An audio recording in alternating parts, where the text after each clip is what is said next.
have new attacks in Burkina Faso, and 38 people were killed, civilians. I'm not sure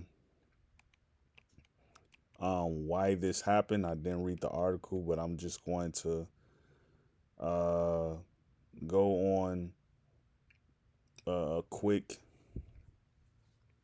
thought to explain where Burkina Faso is right now. So, um, a lot of people aren't, you know, looking at the insurgents that's happening from the north that's coming into some of the countries that are in Central Africa, led by the jihadists.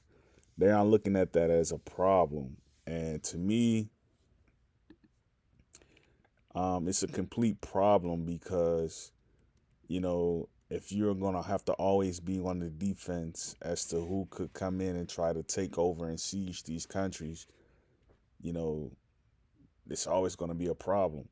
And the thing about Africa is that there's a war between religion and traditionalism. And traditionalism is like one of those things where, like, the people just want to study the skies and kind of just go in and out the hut and dance in a circle. And then you have the religion side of things where you have these fair skinned men who want to come in and kind of like use the book as a tool. It's kind of like what was used on us in America, and it was successful because we ended up on plantations with these people. You know what I mean? And we really don't know what happened before we were on the plantations because, like, a lot of us, if you think about it, right, a lot of our histories have been mistold, misconstrued, and kind of just like remixed. Um, but we know what's up, right? We know what's up. Um, so Burkina Faso, they just imported a bunch of cows from Brazil. So this is going to boost their agriculture economy. And to me, like, that's a big thing, given the fact that, we have more young people trying to get into not only science and technology, but just pure base culture. Um, that's what's up, though. That's what's up, though. Um, so let me go ahead and read this. Burkina Faso is facing another surge of violence as jihadists linked to Al Qaeda intensify attacks on civilians. According to Human Rights Watch, militants killed at least 38 civilians and kidnapped 9 women in less than a month. You see what I mean? So not only are they killing civilians, they're attacking women. You know what I mean? That's not a good look. And Ibrahim Traoré, right? He's not a president. So he's not going to make the mistakes of a president. He's not a prime minister. He's not going to make the mistakes of a prime minister. He's a military captain. So by him being a military captain, he's going to do the things that a military captain does as far as securing the assets that are on the ground, which is what should have been happening in America. People are arguing about who's going to be the next president. Is it going to be Ricky Rubio? Is it going to be Tim Scott? Is it going to be Kamala Harris? They're arguing. Is it going to be Gavin Newsom? They're arguing about who's going to be the next president, and they're not knowing that we should be trying to usher in a captain because all the assets are unsecured. The president should not be telling.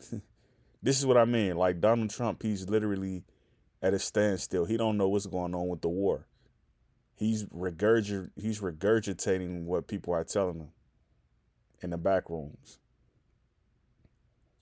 He don't know what's going on with the war. He's not on the ground. Every time you see him, he has a suit on and he has a cap on and he's standing outside the White House. So it's like, what good is he? You know what I mean? Like, he's not a captain. He's a president of a corporation, of a business. He's not a captain. You know what I mean? Like, that's what people don't understand. Like, we don't have a captain. Like, people should be voting on who should be the military generals. Like, and people aren't doing that. So it's kind of like, what's next? You know what I mean? Like, what's next? The attacks are blamed on a group for the support of Islam and Muslims, also known as GNIM, one of the most powerful Islamist groups, militant groups operating across the Sahel. The group has spent years expanding its insurgency across Burkina Faso and neighboring countries, including Benin. Benin is under attack too, so you know, I have questions about how that government is being ran, given the fact that the people on the ground have an exclusive tradition that's kind of just like untapped, and they're kind of like dealing with insurgency and well as far as like what could possibly come from invaders. You know, because I look at an America, if an American comes on the ground of Africa, I look at them as an invader. I don't look at them as a tourist. Period. And I don't care what skin color you are. If you arrive in Africa, right, you're trying to get secrecy out of the people or whatnot. You're trying to bother their culture. I look at you as an insurgent. Period. You know. So that's where we at. You know. That's where we at right now.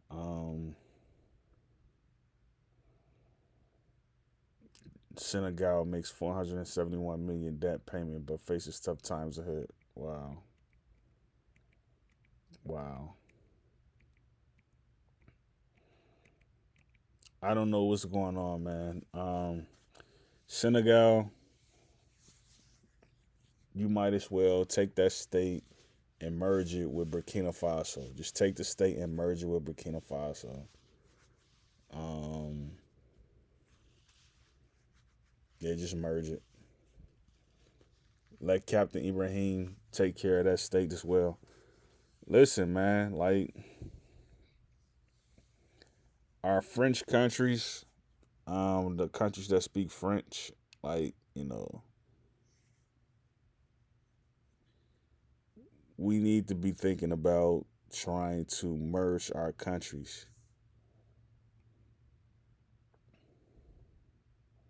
We really need to be thinking about that,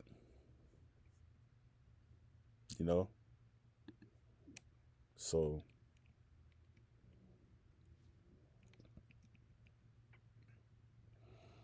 let's see. Great peace, Yakoki.